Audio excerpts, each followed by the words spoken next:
Friday marks 80 years since the Dieppe raid, Canada's first major combat against Nazi Germany. In one day, more than 900 Canadians were killed. And to remember them, hundreds of postcards have been sent out across Canada to very specific addresses. Alex Fitzgerald-Black of the Juno Beach Centre Association is here to explain. This is a fascinating project. So you and your volunteers found the names of all of the soldiers that were killed at Dieppe. You found out where they lived.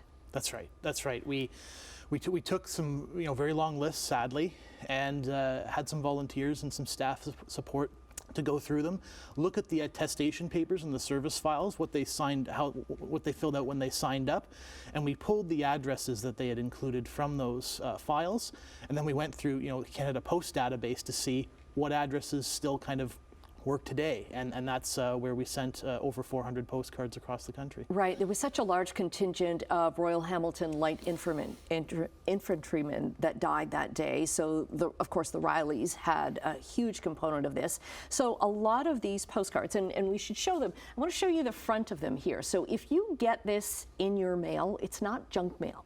It's a really important piece, because that means that a soldier lived where you live right now.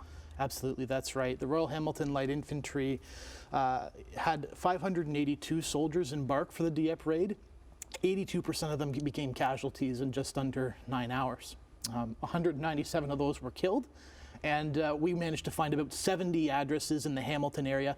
Not all of them are Rileys, but most of them are Rileys. And okay. So and what we wanted to do with this project, and the reason why we did the postcards across the country, is we wanted to show the impact of that single day of combat across the country. Communities across the country, Hamilton being, one of the foremost among them, were gravely affected by this single day in 1942. And each of the postcards is individualized. So, Laura, if you could show up one of the postcards here, because we've got an example of one of the soldiers who was killed. So this is what the back of that postcard will look like at one of the specific addresses then. And understandably, it's older areas of Hamilton where, the older homes probably that would have. Yeah, and sometimes we cheated a little bit, and we saw, although there's now an apartment there, so we would just pick an apartment number, because okay. it's because we wanted to try to get this as widespread as we possibly could. So they're in the mail now? That's right. Actually, they probably have arrived by now, because they were actually in the mail back in late July. Okay. We wanted to get ahead of the game with that. And what do you hope that people who get these, what do you hope that they do with them? Well, we really hope that they take a moment to stop and reflect, on the soldier who was in their home, or at least at their address, 80 years ago. Or more than 80 years ago, because they of course went overseas before that.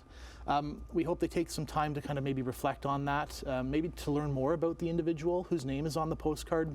There's only a little bit of information about them, and there's plenty more information that can probably be found really easily online about the individual. It's been 80 years, 8 decades since this happened. There are very few veterans left from this operation. And so we want to make sure that the torch is passed forward and the stories carry on into the future. Right, and this is all part of a very large project or exhibit from Dieppe to Juno at the Juno Beach Centre in Normandy in France. And this is going to be running until the end of next year. So that's right. if you get a chance, I've had the pleasure of being there before at that museum, because it covers everything that happened in Canada in the Second World War in France. And that's why, even though Dieppe Beach is quite a ways from Juno Beach, this exhibit covers the entire. That's right. There's a small display about Dieppe in the Juno Beach Centre itself, and what we've done is we've kind of blown that up, and really with the support of artifact lenders across the country, including artifacts related to the Royal Hamilton Light Infantry, have put together a really great exhibit that we hope Canadians can come to see at some point before it goes out. Because there is a smaller, older museum at Dieppe itself, which is more of a traditional one, but your museum is always, it's so well known for its interactive and just the things that you can learn there. So Alex, this is such a cool project to do. So we'll hook up our viewers with more information at chch.com, and thanks very much for doing this. Thanks for having me on.